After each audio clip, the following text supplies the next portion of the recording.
to be here amongst all of you today. It clearly seems like I am an honorary member of the Manipuri community with the amount of love that I've seen today. So thank you very much. It's also a privilege for me to be speaking here, and I'd like to right at the outset thank Jawaharlal Nehru University for giving us this platform. I'd like to thank the Meitei Students Union for putting this together, and all events, small or big, they take a lot of effort, and I can see that effort. I would also like to thank Mutum, who seems to never stop and is always running around, and all of you, because it's a Sunday, and I've heard that a lot of you have come from very far away, and this truly warms my heart because it tells me how important this topic is for all of us. Now today, as we pay our respects to the patriots, I have to say that, I thought it would be extremely important for us not just to talk about the Patriots' Day and to honor them, but also to go beyond the conflict and talk about really how important Manipur is, not just to the Manipuris, not just to the region, but also to all of us in India. And as I stand here today, I don't stand here as a Meitei, as a Kuki, as somebody from the region. I stand here as an Indian because I think it's very important to hear my perspective on what I feel is possibly the most important region geostrategically for this country. Many of you have heard my talks before, and many of you have heard me talk and criticize about the kind of binaries that have been drawn in the media. We've spoken about the kind of binaries that are completely faulty and that come from a place of absolute misunderstanding. Those binaries may be tribal versus non-tribal, might be majority versus minority, might be Hindu versus Christian. All that reflects to me is how little we know about this region, how little we know about Manipur. And for that, I can only say that it is shameful. I think what we need to understand is that Manipur is a lot more than that. And the people who put these binaries either don't understand Manipur, either don't understand the Northeast region, or are doing this purposely. A lot of people today, my distinguished co-speakers and panelists, who I have had the privilege to learn more from today than I can ever hope to offer on this platform, spoke about some very important topics. They spoke about narrative building, and they wondered, why is that our narratives are being skewed? The answers are simple. The narratives are being skewed because we are fragmented. The narratives are being skewed because we are not being able to put a cohesive dialogue. Narratives are being skewed because we've decided to organize ourselves just as we've been hit by conflict. This should have been done before. The society should have come before on many, many other occasions. We should not have waited for a conflict to bring us together. The second thing that one of our panelists also mentioned is Western interest. And that is, to me, of great importance. Because when you talk about Western interest, you have to wonder, why are they so interested? Are we interested in some parts of the Western world that we've never been to? Does our parliament deliberate on conflicts that are happening in other countries? No, we don't. The reason for Western interest, again, is much larger than what we think. I think we don't understand the implications of why people are showing interest. A lot of people give representations to the Western countries. They spoke to me about it, and I said this is absolutely the most horrifying thing to do. Because when we ourselves don't understand this region and we don't understand Manipur, do you think somebody from the West who's never visited India, let alone the Northeast, is going to be able to understand it? Agreed. This is, to me, against our national duty and our national unity. But it is what it is, and we must counter it to the best of our abilities. I will come to the other reasons of Western interests and Western narratives that are being built. But before that, let me come to the third point that somebody made. They said that nobody knows the Northeast. Yes, it's true. People don't know the dynamics of the Northeast. I was watching a news debate the other day, and there were all these spokespersons from different parties who'd come together on the news to discuss the Northeast. A simple question was asked. Name the 7 states. They couldn't name it. Yeah. So, when we don't know the basics, how do we expect to understand the larger game plan in this? I also will add to this that it is very important to understand the value of not just the geostrategic location, but what this geostrategic location has to offer to the world. And I don't think we completely comprehend the value of Manipur. I don't mean the rest of the country. I don't think people of Manipur comprehend the value of Manipur. They don't comprehend the importance of Manipur being India's gateway to the rest of the world. There was a time, again a very shameful time, and I'll say this, and I myself am embarrassed in saying this, wherein the South used to be looked upon as just a homogeneous region. We didn't understand the different states. In Delhi, we'd say, Madrasi, Madrasi. We also have now seen that that has changed. And it started changing when the IT sector boomed, when money flew into this region, and when they came into their own. That is what the Northeast needs. You want to bring the Northeast on the map. We complain that nobody knows the Northeast, nobody travels to the Northeast, nobody understands our culture. Bring it on the map. How do you bring it on the map? You bring it on the map by understanding the geostrategic value of this place and then acting thereupon on the understanding of that. Now, many people say that, the British brought about relative peace to the Northeast. Many people say that these ethnic conflicts are historical legacied conflicts, and with colonial rule, and this has been argued, with colonial rule there was certain establishment of artificial peace. I disagree. The British policies of exclusion and isolation institutionalized divisions, the divisions that we see today. And what are those divisions? Through the conflict in Manipur, we've seen the fault lines come up. Tribal versus non-tribal. Majority versus minority. Hindu versus Christians. However, as much as I agree that these are legacy issues, I also have to bring forth the role of external factors. And those roles cannot be ignored because we are living in a world like we've never lived before. Look at the northwestern frontier. The northwestern frontier no longer is accessible to India for trade or commerce. Look at the northeastern frontier. The northeastern frontier accesses Southeast Asia.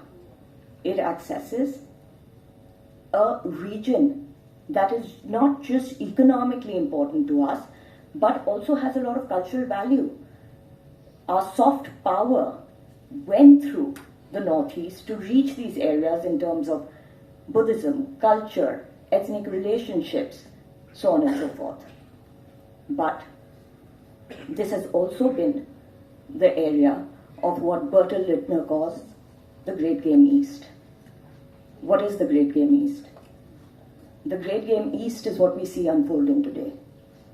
The Great Game West has already been defined. It's already been won. And today, we have the Great Game East, which is being played on our doorsteps across our boundaries in Manipur, in Myanmar. As early as 1985, there was a September 2nd issue, an edition on the Beijing Review, which is considered a mouthpiece of the Chinese government. That article, which was called Opening to the Southwest, an Expert Opinion, was written by one of the Vice Ministers of Communication, now former Vice Minister, called Panshi.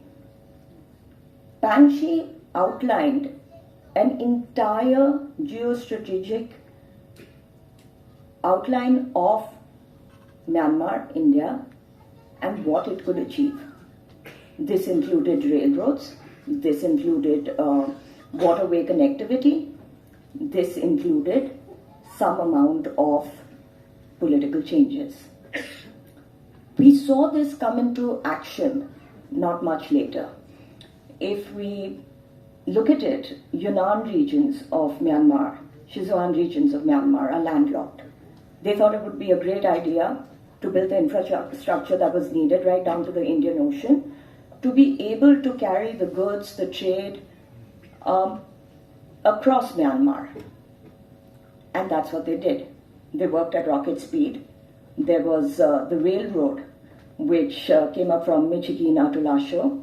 The Irrawaddy River today is used as waterways for trade, commerce, and so on and so forth. We've also seen on the Indo-Pacific region the kind of revisionism, Chinese revisionism. We've seen Coco Islands that has been taken over by the Chinese. They're building airstrips. We've seen, we know of the fact that the Coco Islands is only 55 kilometers away from Andamans. Where does all of this cross from? It crosses from across your border. These were also the regions where a lot of insurgency was supported. Of course, it was supported with arms and ammunition, and we know historically the Naga insurgency, the Mizo insurgency, all were backed by either Chinese arms and ammunition weapons or by the erstwhile East Pakistan being used as bases or by the ISI. Today, maybe that policy has changed. Maybe China is not playing an active role in terms of supporting insurgency. But is the grey weapon market area alive and thriving? Yes, it is.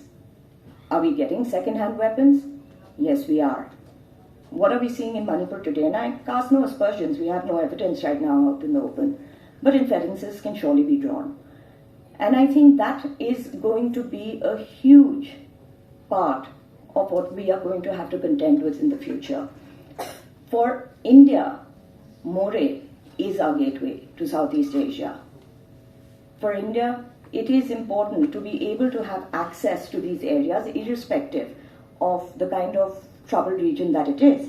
We have, we have the Arakan Army, we have the Chin State, we have active insurgents in all these areas. And it has been difficult, but that doesn't mean that we don't have enough infrastructural capabilities and investments. But, let me show you just 2 short slides. I don't have a lot of time. It will tell you the kind of companies that are working just across the border from you, the kind of investments there are, and the kind of critical minerals that are available. You see, we want to be stuck in this idea of we want to talk about narratives and we want to talk about the immediate conflict. But I think our perspective has to be bigger. If we want to solve this situation, we have to address it from the grassroots. And to address it from the grassroots, we have to see the whole picture. Can we see the 2 slides, please? And I'll give you a minute to absorb these slides. This is the kind of, it's divided into location, state, ethnic group, the resources that are available. These resources are critical resources. They're really important for growing economies like China and India. It's also really important for growing economies like the US, and we already know the US has played, and the West, not just the US, has played a huge amount of role in destabilizing certain regions, like we have seen, let's say, in the northwestern frontier. Even if we go back to our colonial past, the British were very reticent to leave the northeast. We must never forget that they had an idea of the crown colony, which they wanted to keep even as they left India. They wanted to keep the northeast as a crown colony because they saw the vantage point that the northeastern frontier provided for them. Can we see the next slide, please? I'll give you a minute to look at this and understand the kind of companies that are working there, the kind of minerals that are available, and if you go right down, and the kind of money that is to be had. Now, if you look at this, if you look at these, what does it tell you? It tells you about the vested interests that are playing in this area, the great game east. And I think that is what we have to deal with. That is what we have to understand. Of course, we can look at this as a mere ethnic conflict, and as we should, but that doesn't mean that that's what it's going to remain. It doesn't mean that if it continues, it isn't going to become something larger. We have international interest, we have money, and we have critical minerals. I think nothing could be more important for the future. But let me say that for India is not unaware of this, and it has made its efforts, whether it's the Kaladan multimodal project, where the first transit to Sitwe has already started, but it has a 110-kilometer development that it still needs to do right into Mizoram. Unfortunately, that travels through some of the most troubled states of Myanmar, and that may delay the project. But if that happens, India knows that it needs to depressurize the chicken's neck, and therefore it has offered this sort of an alternative. We must not lose heart, but we must be aware. You see, Myanmar owes 40% of its debt to China, and therefore it has a certain amount of influence or agency. However, Burmese nationalism also plays a role, which will not allow China, hopefully, to have the kind of influence that we fear it will. India has played a great role in keeping a neutral stance. A lot of people have said, oh, Myanmar doesn't have democracy, Myanmar doesn't have this, For us, our concern is that we must be on good terms with our neighbors. And that is what we've done. Therefore, if you remember, in the first month of the conflict, the Myanmarese government had taken out a notice that had warned the citizens to stay away from poppy cultivation and to stay away from causing any communal disharmony. This is the result of good diplomacy. But as I am running out of time, let me say this. I think it is our responsibility to bring solutions to this conflict. We say the defense forces didn't do this, the defense forces didn't do that. I've said this many a times, and many a times all of you must have heard me say this, that civil society has a role to play. And the role must be played by the civil societies that live on the borders, because they safeguard these borders. If they do not accept the fact that there is illegal infiltration, if they don't accept basic facts that there is a problem with poppy cultivation, if they don't accept the fact that there was a time that Manipur topped the list of heroin usage that came across the border, then we cannot even begin a dialogue. To me, let me say this. Today is Patriots' Day, and we've all gathered together to honor them. But if we really want to honor them, I think we must honor them in the right way. We must honor them in upholding the values that they upheld. We must honor them in respecting the territorial integrity of Manipur.